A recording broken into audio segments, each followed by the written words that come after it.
जय हिंद। देखिए, कल हमने आंध्र सातवाहन राजवंश को पढ़ना प्रारंभ कर दिया था और हमने कुछ शासकों के बारे में भी जाना। और आज हमें इस चैप्टर को या इस टॉपिक को कंप्लीट करना है। तो हम देखें अगले शासक के तौर पे, तो हमें अगले मिलते हैं गौतमी पुत्र सातकर्णी की। ये आंध्र सातवाहन राजवंश के 23वें क्रम के शासक थे। हालांकि महत्वपूर्ण नहीं है, लेकिन सदस्य तौर पे याद रखेंगे। 23वें क्रम के शासक थे और इन्होंने भारी भरकम उपाधियां भी धारण की हैं, जैसे एकमात्र ब्राह्मण, अद्वितीय ब्राह्मण और वर्ण वर्ण व्यवस्था का रक्षक, वेणा कटक का स्वामी, क्षत्रियों का दर्प करने वाला, नाश करने वाला और पर्वतों का स्वामी। तो इसने मुख्यतः 5 उपाधियां धारण की हैं।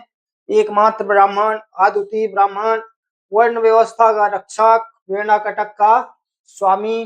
वेणा कटक का स्वामी, इसने शक शासक नहपान को पराजित किया और शक विजय के उपलक्ष्य में इसने वेणा कटक नामक शहर भी बसाया और इसी शहर के उपलक्ष्य में इसने वेणा कटक के स्वामी की उपाधि भी धारण की।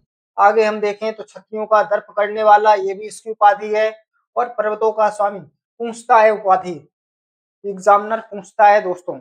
आगे देखें तो इस वंश का यह सबसे प्रतापी या महानतम शासक माना जा सकता है। क्यों दोस्तों? तो इसने अपने समकालीन इंडो ग्रीक शक और पहलुओं को पराजित किया और पुनः राज सातवाहन वंश की प्रतिष्ठा में वृद्धि की। तो इस वजह से इसको इस वंश का प्रतापी या महानतम शासक माना जा सकता है।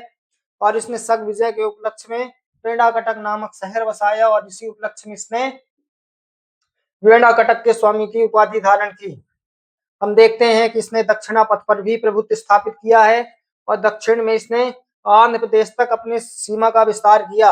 आगे हम देखें तो इसका एक अभिलेख प्राप्त होता है माता बलसूरी का नासिक अभिलेख, जो कि महाराष्ट्र नासिक से प्राप्त होता है। और इस अभिलेख से हमें मुख्यतः इसके विजय अभियानों के बारे में जानकारी प्राप्त होती है। और इसी अभिलेख में इस उल्लेख मिलता है कि गौतमीपुत्र सातकर्णी के घोड़े 3 समुद्रों का पानी पीते थे। कितने? 3 समुद्रों का पानी पीते थे। तो हम ये जानकारी याद रखेंगे। तो माता बलसूरी का नासिक अभिलेख है, जो कि नासिक से प्राप्त होता है। और इस संबंध में हम 2 जानकारी याद रखेंगे। इस अभिलेख से इसके विजय अभियानों के बारे में और इसी अभिलेख में उल्लेख मिलता है कि गौतमीपुत्र सातकर्णी के घोड़े 3 समुद्रों का पानी पिया करते थे।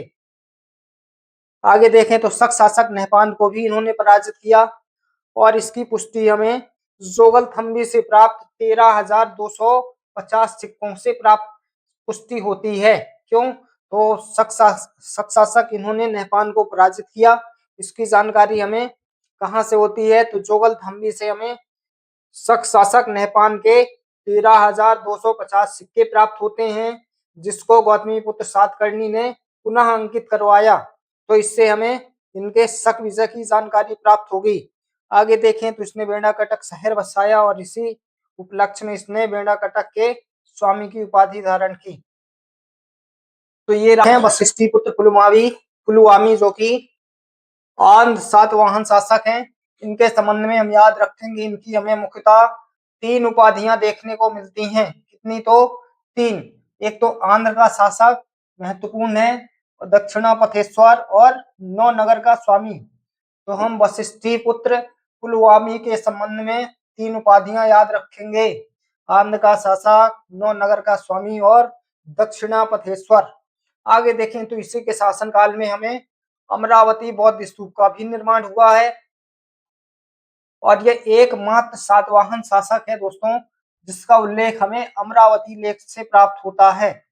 अन्य किसी भी शासक का उल्लेख अमरावती लेख में नहीं मिलता। केवल वशिष्ठी पुत्र पुलवामी का उल्लेख हमें अमरावती लेख से प्राप्त होता है। तो इसको याद रखेंगे, महत्वपूर्ण है।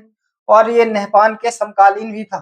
तो नहपान के समकालीन 2 शासक थे, वशिष्ठी पुत्र पुलवामी और गौतमीपुत्र सातकर्णी। अभी देखा हमने, तो नहपान को गौतमीपुत्र सातकर्णी ने पराजित किया और नहपान वशिष्ठी पुत्र पुलवामी के भी समकालीन रहे। तो आगे देखें तो शक शासक हैं रुद्रदामन। ये वही रुद्रदामन है जिनको हम मौर्य काल में पढ़ चुके हैं। रुद्रदामन का जूनागढ़ अभिलेख, जो कि 150 ईस्वी का है। कब का है? तो 150 ईस्वी का संस्कृत भाषा का प्राचीनतम और सबसे बड़ा अभिलेख माना जाता है। इसी अभिलेख में चंद्रगुप्त मौर्य और सम्राट अशोक का एक साथ उल्लेख देखने को मिला था। तो ये है शक शासक रुद्रदामन। रुद्रदामन जो कि इन्होंने 2 बार पराजित किया था वशिष्ठिपुत्र पुलवामी को। तो रुद्रदामन है शक शासक, इन्होंने पराजित किया था वशिष्ठिपुत्र पुलवामी को। और बाद में रुद्रदामन ने अपनी पुत्री का विवाह वशिष्ठिपुत्र पुलवामी के भाई शिवश्री सातकर्णी से कर देगा और वैवाहिक संबंध स्थापित कर लेगा, अर्थात इनमें मित्रता हो जाएगी। तो हमें इतना ही याद रखेंगे वशिष्ठिपुत्र पुलवामी के संबंध में कि इनकी उपाधियां मुख्यतः 3, आंध्र का शासक, दक्षिणापथेश्वर महत्वपूर्ण है। और ऋषि के शासन काल में बौद्ध स्तूप का निर्माण हुआ कहां पर? तो अमरावती में। और वशिष्ठिपुत्र पुलवामी एकमात्र सातवाहन शासक है जिसका उल्लेख हमें अमरावती लेख से प्राप्त होता है। और वशिष्ठिपुत्र पुलवामी को शक शासक रुद्रदामन ने 2 बार पराजित किया और बाद में इस रुद्रदामन ने अपनी पुत्री का विवाह इसके भाई शिवश्री सातकर्णी से कर देगा और अंत में वैवाहिक संबंध स्थापित करके मित्रता स्थापित कर लेगा। नेक्स्ट शासक है सातवाहन शासक। देखें तो हमें यज्ञश्री का उल्लेख मिलता है वशिष्ठिपुत्र पुलवामी के बाद, जो कि अंतिम प्रतापी या अंतिम शक्तिशाली शासक थे। कैसे थे ये? तो अंतिम शक्तिशाली शासक थे यज्ञश्री सातकर्णी। और इन्हीं के सिक्कों में हमें जलयानों का अंकन भी देखने को मिलता है। और इन्होंने कार्दमक वंश के शकों को पराजित किया और दक्षिण के प्रांतों पर अधिकार बनाए रखा या अधिकार स्थापित किया। तो हमें यज्ञश्री सातकर्णी के संबंध में 2 बातें याद रखेंगे कि ये अंतिम प्रतापी शासक हैं और इनके सिक्कों पर हमें जलयानों का अंकन देखने को मिलता है। अगले साल नेक्स्ट सातवाहन शासक है या अंतिम सातवाहन शासक है पुलवामी पंचम। तो ये अंतिम शासक हुए हैं और इसके पश्चात इनके साम्राज्य का विघटन प्रारंभ हो जाएगा या सातवाहनों का पतन प्रारंभ हो जाएगा।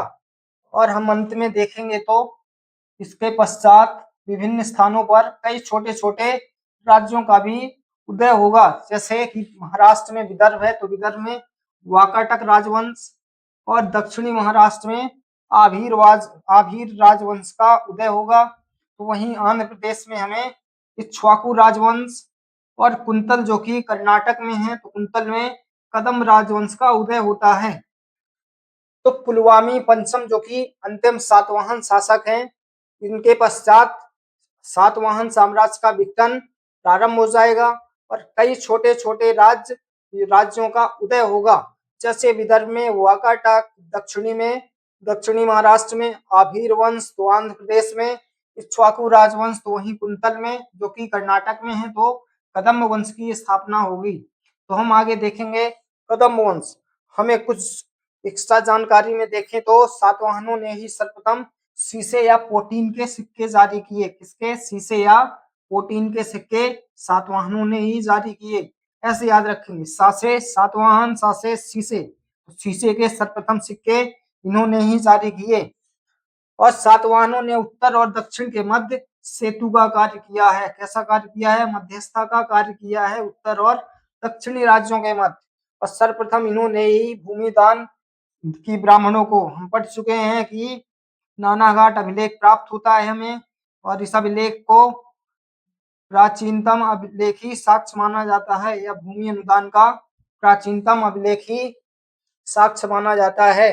तो सर्वप्रथम ब्राह्मणों को भूमिदान सातवाहन वंश के शासकों ने की।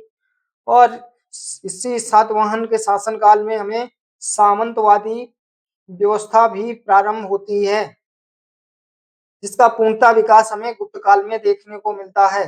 तो सामंतवादी प्रथा या व्यवस्था की शुरुआत हमें सातवाहन राजवंश या सातवाहन काल में ही देखने को मिलती है। और जबकि परिपक्व व्यवस्था गुप्त काल में स्थापित हो जाएगी सामंतवादी।